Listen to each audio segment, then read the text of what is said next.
Salut à toutes et à tous, nous sommes le jeudi 24 décembre 2020.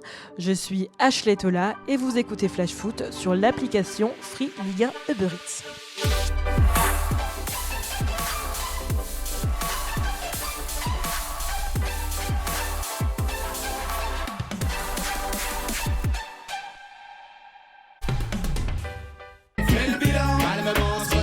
Chaque instant, parler des histoires d'avant comme si on avait 50 ans. Bon, je vais pas vous mentir, on avait prévu de commencer ce dernier épisode de l'année avec un fait du jour sous le signe du bilan de mi-saison, comme on l'aurait fait pour n'importe quelle saison. On ne peut plus normal. Mais seulement, voilà, 2020 ne rimera jamais avec tranquillité, c'est écrit. C'est même tout le contraire avec ce cataclysme qui a secoué la capitale ce matin. Thomas Tuchel a été limogé, c'est en tout cas ce qu'on a appris ce jeudi 24 décembre. Pas sûr que le technicien allemand pensait trouver ça sous le sapin. Alors je sais, vous allez me dire, et vous aurez raison, il n'y a pas que le PSG dans la vie, et on y reviendra un peu plus tard dans l'émission. Maintenant, place au bilan. Ça y est, l'année 2020 s'achève. Bon, il nous reste encore quelques jours à tirer sur le calendrier pour la mettre définitivement derrière nous. Mais sportivement, en tout cas, la Ligue 1 a tiré sa révérence hier soir avec la 17e journée. Cette année demeura décidément particulière jusqu'au bout, puisque malgré le rythme effréné que les acteurs de la Ligue des Talents ont su tenir jusqu'ici, la moitié du championnat n'a pas été atteinte.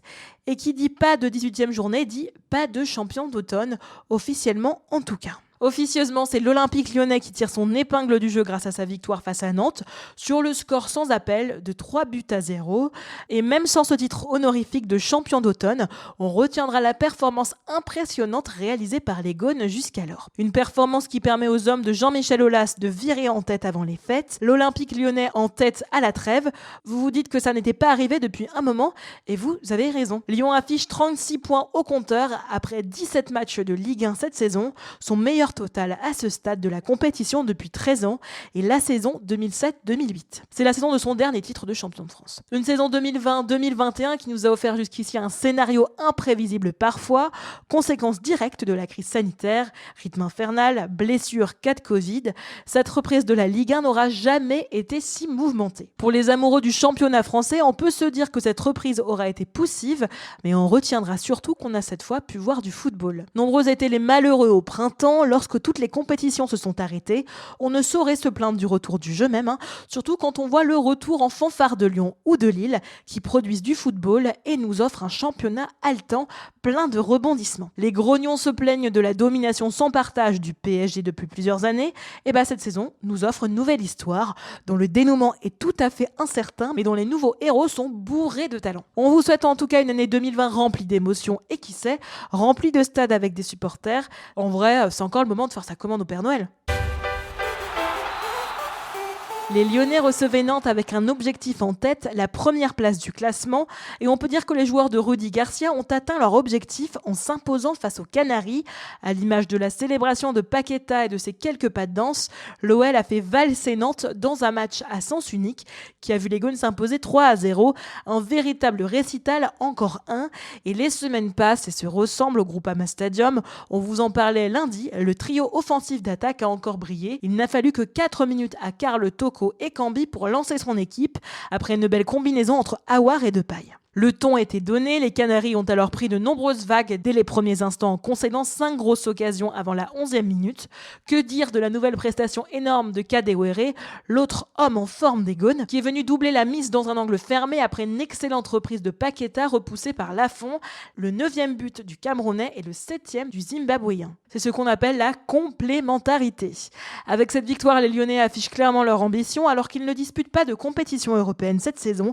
Quelle fin de saison ça va être, les amis. Côté nantais, on retient surtout l'arrivée imminente de Raymond Domenech, qui devrait être rapidement officiellement intronisé par le président des Canaries, Valdemar Kita. Le LOSC est imperturbable, l'enchaînement des rencontres, les blessures, l'obligation de résultats, les changements en interne, les événements défavorables aussi, rien n'arrête les Lillois depuis le début de la saison. Certes, ils étaient en tête au coup d'envoi et passeront Noël au 2e rang, à la différence de but derrière Lyon, mais ils se sont arrachés pour ramener les 3 points de la Mosson en allant s'imposer 3-2 dans un match fou. Et si ce match a été disputé, c'est aussi grâce à la performance des Payadins qui n'ont jamais abandonné dans ce match. En revenant 2 fois au score, les Héroltais n'ont pas rendu la tâche facile aux Dogs. Avec un scénario à rebondissement, Laborde a répondu à Timothy Weah qui a ouvert le score. C'est ensuite Iconé qui s'est chargé de transformer un penalty obtenu par le Canadien Jonathan David. Cette fois, c'est Delors qui a ramené Montpellier d'un retourné fantastique dans la lucarne de Mike Maignan. Très certainement le but de la saison. Les hommes de Christophe Galtier ont encore eu la force de repasser devant, comme souvent. Le sauveur s'est appelé Burak Yilmaz. Le Turc de 35 ans est décidément incontournable à cette saison. On a hâte d'être à l'année prochaine. C'est une énorme déflagration et elle est pour le moins inattendue. À l'issue de la phase aller du championnat de France, terminée par un succès 4-0 contre Strasbourg mercredi soir au Parc des Princes, le Paris Saint-Germain a décidé de limoger son entraîneur Thomas Tuchel. Celui-ci en a été informé par ses dirigeants dans la nuit, alors que son contrat courait jusqu'en juin 2021. Si la première place de groupe obtenue en Ligue des Champions semblait avoir assuré à Thomas Tuchel de passer l'hiver au chaud, sa situation avait été de nouveau fragilisée par la défaite en Ligue 1 contre Lyon 1-0 à domicile le 13 décembre dernier, une défaite qui fait tâche après celle enregistrée face à l'Olympique de Marseille lors de la 2e journée du championnat. Les Parisiens avaient jusque-là passé une soirée plutôt tranquille avec le premier but chez les pros pour le jeune Timothy Pembele et le 12e but de Kylian Mbappé, aligné dès le coup d'envoi à la surprise générale. Gana Gueye et Moise Kean ont conclu la marque en fin de rencontre pour le plus grand bonheur de leur coach, mais ça, c'était avant. Défait par Angers de 2-1 ce mercredi en Ligue 1, l'OM enchaîne un 3e match consécutif sans victoire et peut avoir des regrets. En tombant à Angers hier soir, les Olympiens ont enchaîné un 3e match sans victoire et malgré une première période noire où ils ont semblé manquer de rythme, les hommes d'André Villas-Boas ont eu les occasions pour s'imposer dans le second acte sans y parvenir. Alors oui, les Angevins ont pu saisir les occasions et les concrétiser très tôt dans le match. Mathias Pereira-Lage à la 4e minute puis Loïs Diony à la 23e avait donné le ton, mais l'OM a gâché. Après une main dans la surface, l'OM a obtenu un pénalty tenté et manqué par Dimitri Payet, finalement stoppé par Paul Bernardoni. Malgré la réduction du score de Rongier, les derniers assauts des Phocéens ont été vains. Avec cette défaite, l'OM voit ses principaux rivaux pour le titre s'éloigner en tête du classement. Le SCO, de son côté, passera la trêve de Noël dans la première partie du tableau de la Ligue 1, à seulement 1 point de la 5e place, occupée par les Marseillais. On continue notre tour de la Ligue 1 avec plusieurs belles performances et on doit le reconnaître, on les avait pas toutes vues venir. Après avoir renoué avec le succès sur le terrain de Strasbourg dimanche, Bordeaux a rechuté ce mercredi avec une défaite peu glorieuse à domicile contre Reims, 3-1. La défense girondine a d'abord été transpercée sur une tête du capitaine Younis Abdelhamid, qui a su s'offrir son propre cadeau pour son 100e match en Ligue 1. En très grande forme également, l'international kosovar Arber Zelini a été l'origine du but du break, avec une frappe repoussée par Costil, bien suivie par Boulaïdia. Malgré la réduction du score par Wang avant que Munesti enfonce le clou pour Reims en fin de partie. 2 matchs nuls également dans les rencontres opposant Nice et Lorient et Monaco et Saint-Etienne. Les 2 rencontres se sont terminées sur le même score, 2 buts partout. Autre similitude, les 2 formations qui évoluaient à domicile, à savoir Nice et Monaco, ont fini la rencontre à 10.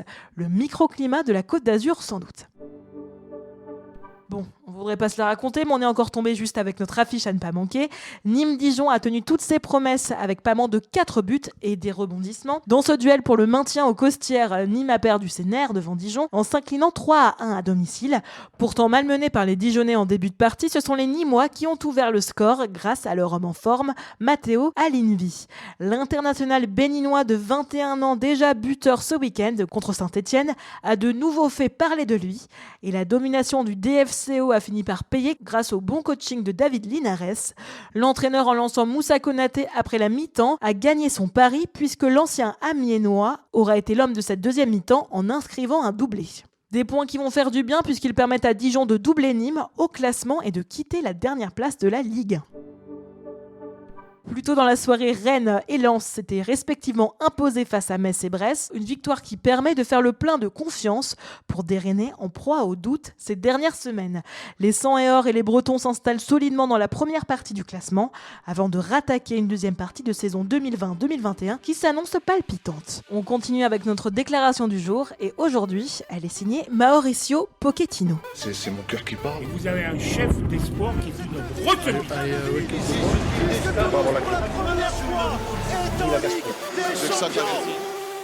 And you need to wait for the right project, and for sure football is going to bring what football want, and we need to be open to listen and of course to accept or not. Interrogé le 3 décembre dernier sur le plateau de Sky Sports sur son éventuel retour aux commandes d'un club de Première Ligue, Mauricio Pochettino s'était montré mystérieux. Nous attendons le bon projet, avait-il lâché énigmatique. Et depuis ce matin, le nom de l'ancien coach de Tottenham est sur toutes les lèvres des supporters parisiens. En effet, il se murmure très fort que le technicien argentin pourrait prendre la suite de Thomas Tuchel, limogé ce matin. Ancien défenseur et capitaine du PSG époque Ronaldinho, Pochettino s'est toujours bien imaginé dans le costume de coach du PSG, club auquel il est profondément attaché depuis l'époque où il formait une charnière infranchissable avec Gabi Heinz. Les prochains jours seront décisifs pour dessiner le profil du nouvel entraîneur parisien, mais nul doute que l'Argentin se verrait bien ajouter son nom au casting du projet galactique parisien. Tu le sais, je te l'ai dit dans la colline. Mais j'adore.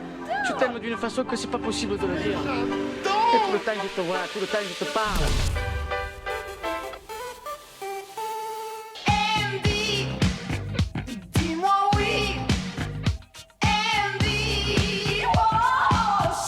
Le coup de cœur de cette semaine est pour Andy Delors. Le natif de Sète ne laisse personne indifférent. Andy, beaucoup l'aiment, certains le détestent, mais bon, qu'on l'aime ou pas, il y a quelque chose qu'on doit lui reconnaître, il ne se cache jamais. Et hier soir, le moins qu'on puisse dire, c'est qu'il s'est montré, et il s'est montré particulièrement à son avantage. Je vais vous en parler un peu tout à l'heure, mais ça se passe à la 70e minute de Montpellier-Lille. Lille mène alors 2-1, et il reste un peu plus de 20 minutes à jouer. Après un bon décalage sur le côté droit, Florent Mollet trouve Sambia, qui centre instantanément pour Andy Delors. Le latéral héroltais trouve parfaitement l'international algérien sur son centre tendu, au point de pénalty. Andy Delors s'élève alors dans les airs pour reprendre l'offrande de son coéquipier d'une reprise acrobatique surpuissante dans la lucarne du portier lillois. La pureté du geste alliée à la force de la reprise n'ont laissé aucune chance à Mike Maignan. Sans contrôle, la puissance n'est rien. On remercie petit papa Andy pour ce bijou. Merci d'avoir été avec nous, c'était Ashley Tola et vous écoutiez Flash Foot. Vous retrouverez Sarah dès le 4 janvier 2021. En attendant, bonne fête de fin d'année à toutes et à tous.